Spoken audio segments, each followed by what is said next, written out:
Hi, hello, vanakkam, welcome to Food Tasty. நான் உங்க chef Malgudi Kavitha. இன்னைக்கு Food Tastyல டேஸ்டியான டிஷ் என்ன அப்படினு பாத்தீங்கன்னா ஒரு கீரை கடைசல் தான் பண்ண போறோம்.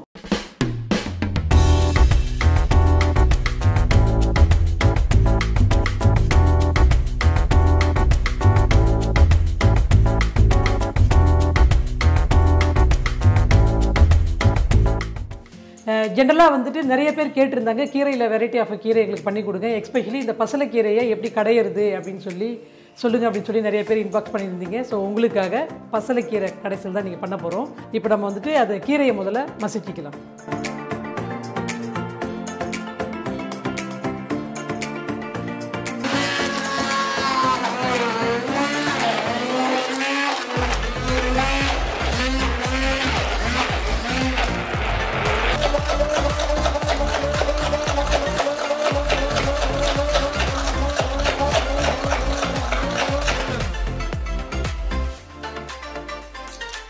அடுப்பு பற்ற வச்சு பேன் சுட வச்சுருக்கோம். இதில் வந்து கடலை எண்ணெய் யூஸ் பண்ணிக்கலாம். ரொம்ப சிம்பிளாக ஈஸியாக பண்ணக்கூடியது தான். பர்டிகுலராக பேச்சுலர்ஸ்லாம் ரொம்ப ஈஸியாக பண்ணலாம். ரெகுலராகவே வாரத்தில் 3 நாள் நம்ம வேரியேஷன் ஆஃப் கிரெயின்ஸ் எடுத்துக்கிறது உடம்புக்கு ரொம்ப நல்லது. கீரையில் இல்லாத சத்துக்கள் இல்லை, நிறைய ஃபைபர் கண்டென்ட் உண்டு. இதில் எஸ்பெஷலி பார்த்திங்கன்னா இந்த பசலை கீரை பாலக்கில் வந்துட்டு அயன் கண்டென்ட் ரொம்ப அதிகம். பிடிச்ச மாதிரி கொடுத்தா எல்லாருமே விரும்பி சாப்பிடுவாங்க இந்த கீரையை. ஸோ அதுக்காக தான் வந்துட்டு நம்ம இந்த மசியல் பண்ணுறோம். எண்ணெய் காஞ்சிருச்சு. இப்போது கடுகு கொஞ்சம் போட்டுக்கலாம். ஜீரகம், சின்ன ஜீரகம் ஒரு 1/4 டீஸ்பூன், உளுத்தம்பருப்பு ஒரு 1/4 டீஸ்பூன், கருவேப்பிலை கொஞ்சம், அதுக்கப்புறம் இந்த இஞ்சி வந்துட்டு இந்த மாதிரி சின்ன சின்னதாக ஸ்டிக்காக மேட்ச் ஸ்டிக் மாதிரி கட் பண்ண இஞ்சி, சாப் பண்ண கார்லிக். ஜஸ்ட்டு டெம்பரிங் தான். இதில் நம்ம வெங்காயம்லாம் போடலை, ஒரு தாளிப்பு மட்டும்தான். காரத்துக்கு ஒன்லி க்ரீன் சில்லி பச்சை மிளகா வந்துட்டு ஸ்பைசிக்கு போடுறோம். நான் வந்து ஒரு 4 பச்சை மிளகா சாப் பண்ணி வச்சுருக்கேன். உங்களுக்கு ஸ்பைசி எவ்வளோ வேணுமோ அதுக்கு தகுந்த மாதிரி நீங்கள் வந்துட்டு பச்சை மிளகா காரத்துக்கு தகுந்த மாதிரி ஏற்றிக்கிறதும் குறைச்சிக்கிறதும் நீங்கள் பண்ணிக்கோங்க. இப்போ நம்ம வந்துட்டு பெருங்காயத்தூள், மஞ்சள் தூள் அதையும் லைட்டாக போட்டு வதக்கிக்கலாம்.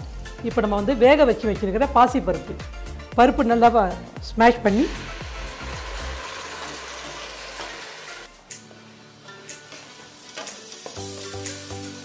பருப்பு ஏற்கனவே நல்லா பாயில் பண்ணதுனால உங்களுக்கு அதாவது ரொம்ப அந்த பருப்பு கொஞ்சம் தெரிகிற மாதிரி பாயில் பண்ணிங்கன்னா மசியலுக்கு நல்லாயிருக்கும். இந்த கன்சிஸ்டன்சி மெயினாக பாசி பருப்பை ரொம்ப குழைய வச்சுட்டிங்க அப்படின்னா அது பேஸ்ட் மாதிரி ஆகிடும். இந்த மாதிரி கொஞ்சம் கோரஸாக இருந்துச்சுன்னா இட் வில் பி பெட்டர். இப்போ நம்ம வந்துட்டு தேவையான அளவுக்கு உப்பு போட்டுக்கலாம். கீரை வந்து கடைசியாக போடணும். ஃபஸ்ட்டு கீரை போட்டிங்கன்னா கலர் சேஞ்ச் ஆயிரும். அதே மாதிரி கீரை சமைக்கும்போது மூடி வச்சு சமைச்சிங்கனாலும் நிறம் மாறும். அந்த கலர் ப்ராப்பராக நீங்கள் ப்ரிசர்வ் பண்ணணும் அப்படின்னா இந்த சின்ன சின்ன டெக்னிக்ஸை நீங்கள் ஃபாலோ பண்ணிங்கனாலே போதும். இந்த பருப்பில் நம்ம கொஞ்சம் நெய் போட்டுக்கலாம். சும்மா 1 டீஸ்பூன் நெய் வந்து போட்டுக்கலாம்.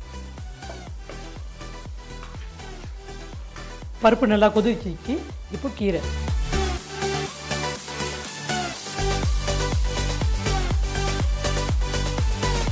போட்டாச்சு. கீரை போட்டு ரொம்ப நேரம் கொதிக்க வைக்க தேவையில்லை. ஏன்னா பிளான்ச் பண்ணதுனால உங்களுக்கு அந்த டெம்பரேச்சர்லேயே ப்ராப்பராக அந்த பருப்பு அதனால தான் ஃபஸ்ட்டே போட்டு நல்லா கொதிக்க வைக்கிறோம். இப்போ வந்துட்டு கிட்டத்தட்ட ரெடி ஆகிடுச்சு. கீரையை வந்து நான் ஏற்கனவே சொன்ன மாதிரி அதை ப்ராப்பராக ப்ரிசர்வ் பண்ணணுன்னா மூடி வைக்க வேணாம், அப்படியே குக் பண்ணுங்கள். இன்ஸ்டெட் ஆஃப் பசலை கீரை நீங்கள் வந்துட்டு முளைக்கீரை யூஸ் பண்ணலாம், அரைக்கீரை வேணுனாலும் யூஸ் பண்ணலாம், ராஜா கீரைன்னு சொல்லுவாங்கள்ல அது, பருப்பு கீரை, இது மாதிரி வெரைட்டி ஆஃப் கீரை கூட நீங்கள் பயன்படுத்தி இதே பேட்டர்னில் கூட பண்ணலாம். உங்களுக்கு வதக்கும்போது வெங்காயம் வேணும்னா வெங்காயம் கூட போட்டு வதக்கிக்கலாம். சின்ன வெங்காயம் போட்டிங்கன்னா இன்னும் நல்லா டேஸ்ட்டாக இருக்கும். இல்லை அப்படின்னா நீங்கள் வடகம் இருக்குல்லையா, தாளிக்கும் போது கடுகு உளுத்தம்பருப்புக்கு பதிலாக வடகம் போட்டு கூட நீங்கள் தாளிக்கலாம். பூசணிக்காய் வடகம் இருக்கும், வெங்காய வடகம் இருக்கும், அது மாதிரி டெம்பரிங்கான வடகம் கூட போட்டு நீங்கள் தாளிச்சிங்கன்னா இன்னும் கூட நல்ல ட்ரெடிஷ்னல் ஃப்ளேவர் இருக்கும். எங்கிட்ட அந்த சட்டி மண் சட்டியில்ன்றதுனால நான் வந்து இந்த உருளியிலே உங்களுக்கு கடைஞ்சாச்சு. உங்களுக்கு என்னென்னா நீங்கள் மண் சட்டியில் கடைஞ்சிங்கன்னா பருப்பு போட்டு மத்து போட்டு திருமணை வச்சு மண் சட்டி வச்சு மத்தை வச்சு கடைஞ்சிங்கன்னா நல்லாயிருக்கும். நல்லா சின்ன பிள்ளையில் அந்த வேலை செஞ்சுருக்கிறேன். பருப்பு ரெடி ஆகிடுச்சு. இப்போ நம்ம ஒரு பவுலில் மாற்றிக்கலாம்.